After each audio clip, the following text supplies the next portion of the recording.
ଆକ୍ରମଣରେ ଜଣେ ମଠ ପୂଜାରୀଙ୍କ ମୃତ୍ୟୁ ଘଟିଛି। ଅନୁଗୁଳ ଜିଲ୍ଲା ମଅରପାଳ ଥାନା ଅନ୍ତର୍ଗତ ତୁଳସୀପାଳ ପଞ୍ଚାୟତ ଲଙ୍ଗୁଳିଆ ବେଡ଼ା ଗ୍ରାମରେ ପୁଣି ହାତୀ ଆକ୍ରମଣରେ ଜଣଙ୍କର ମୃତ୍ୟୁ ଘଟିଛି। ମୃତ ବ୍ୟକ୍ତି ଜଣକ ହେଲେ ତୁଳସୀପାଳ ପଞ୍ଚାୟତ ଲଙ୍ଗୁଳିଆ ବେଡ଼ା ଗ୍ରାମର ମଦନ ସାହୁଙ୍କ ପୁଅ ବ୍ରଜକିଶୋର ସାହୁ ବୟସ 50 ବୋଲି ଜଣାପଡ଼ିଛି। ସୂଚନା ଯେ ଲଙ୍ଗୁଳିଆ ବେଡ଼ା ଗ୍ରାମର ମଦନ ସାହୁଙ୍କ ପୁଅ ବ୍ରଜକିଶୋର ଆଜି ସନ୍ଧ୍ୟା 7 ଘଟିକା ବେଳେ ସାଇକେଲକୁ ଧରି ତିସିରି ମଠରୁ ପୂଜା ସାରି ଫେରୁଥିବା ବେଳେ ଘର ନିକଟରେ ଏକ ଦନ୍ତାହାତୀ ଆକ୍ରମଣ କରିଥିଲା, ଯାହାଫଳରେ ବ୍ରଜ ସାଇକେଲରୁ ପଡ଼ିଯାଇଥିଲେ। ବ୍ରଜ ତଳେ ପଡ଼ିଯିବାରୁ ହାତୀ ଦଳି ଚକଟି ଦେଇଥିଲା। ଘଟଣାସ୍ଥଳରେ ହିଁ ବ୍ରଜଙ୍କର ଜୀବନ ଯାଇଥିଲା। ପରିବାର ଲୋକ ଏବଂ ଗ୍ରାମବାସୀ ଖବର ପାଇ ଘଟଣାସ୍ଥଳରେ ପହଞ୍ଚି ବଅରପାଳ ପୋଲିସ ଏବଂ ବନ ବିଭାଗକୁ ଖବର ଦେଇଥିଲେ। ଏପଟେ ଘଟଣାସ୍ଥଳରେ ଉତ୍ତେଜନା ଲାଗି ରହିଥିବା ବେଳେ କ୍ଷତିପୂରଣ ସହାୟତା ନ ପାଇଲେ ମୃତ ଶରୀର ଏଠାରୁ ଉଠିବ ନାହିଁ ବୋଲି ଜିଦ୍ ଧରି ବସିଛନ୍ତି। ତେବେ ଘଟଣାସ୍ଥଳରେ ବିଧାୟକ ପ୍ରତାପ ଚନ୍ଦ୍ର ପ୍ରଧାନ, ଜିଲ୍ଲା ପରିଷଦ ମୀରା ଗଡ଼ନାୟକ, ପୂର୍ବତନ ବ୍ଲକ ମଣ୍ଡଳ ସଭାପତି କିଟୁ ପଣ୍ଡା, ବାଉରୀବନ୍ଧୁ ସାହୁ ପହଞ୍ଚି ଉତ୍ତେଜିତ ଲୋକଙ୍କୁ ବୁଝାସୁଝା କରିବା ସହ ସମସ୍ତ ପ୍ରକାର ସହାୟତା ରାଶି ପ୍ରଦାନ କରାଯିବ ଓ ଫରେଷ୍ଟ ଗାର୍ଡଙ୍କ ଉପରେ କାର୍ଯ୍ୟାନୁଷ୍ଠାନ ପାଇଁ ନିର୍ଦ୍ଦେଶ ଦେଇଥିଲେ। ପୋଲିସ ମୃତଦେହ ଜବତ କରି ବ୍ୟବଚ୍ଛେଦ ନିମନ୍ତେ ଜିଲ୍ଲା ମୁଖ୍ୟ ଚିକିତ୍ସାଳୟକୁ ସ୍ଥାନାନ୍ତରିତ କରାଇଛନ୍ତି।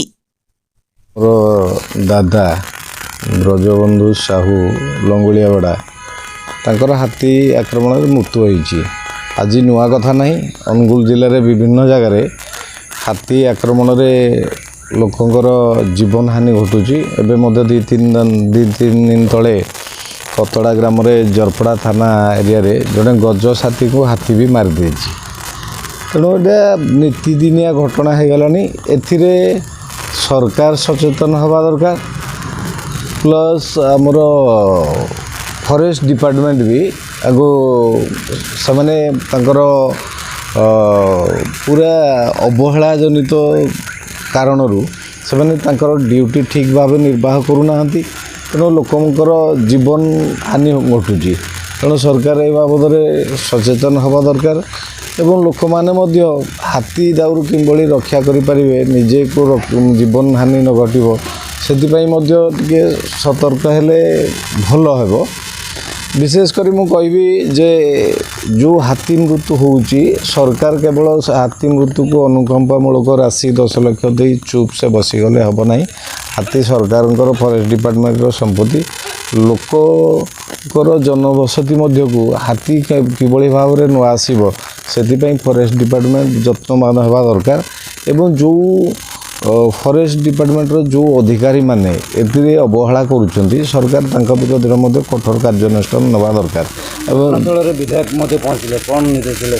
ଘଟଣାସ୍ଥଳରେ ଅନୁଗୁଳର ମାନ୍ୟବର ବିଧାୟକ ପହଞ୍ଚିଥିଲେ। ପହଞ୍ଚିକି ସେ ତାଙ୍କର ଫୋନ୍ ଯୋଗେ ଅବହେଳା ହୋଇଥିବା ଯେଉଁମାନେ ଫରେଷ୍ଟ ଡିପାର୍ଟମେଣ୍ଟର କର୍ମଚାରୀ କିମ୍ବା ଅଧିକାରୀ ଅଛନ୍ତି, ତାଙ୍କ ତୁରନ୍ତ ନିଲମ୍ବନ ପାଇଁ କହୁଥିବାର ଆମେ ଶୁଣିବାକୁ ପାଇଲୁ ଏବଂ ଆଗାମୀ ଦିନରେ କେମିତି ଲାଇଟ୍ ଆଲୋକୀକରଣ ହେବ ସେଇ ବାବଦରେ ମଧ୍ୟ ଫୋନ୍ ଦ୍ୱାରା ସେ ତାଙ୍କ ଅଧିକାରୀମାନଙ୍କୁ ଆଲୋଚନା କରିଥିଲେ।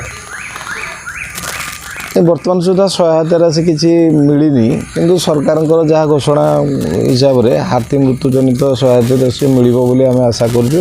ତା ବାଦ ମାନେ ଆମର ଫରେଷ୍ଟ ଡିପାର୍ଟମେଣ୍ଟ ତରଫରୁ କେମିତି ଏମିତି ସହାୟତା ରାଶି କିଛି ମିଳିବ।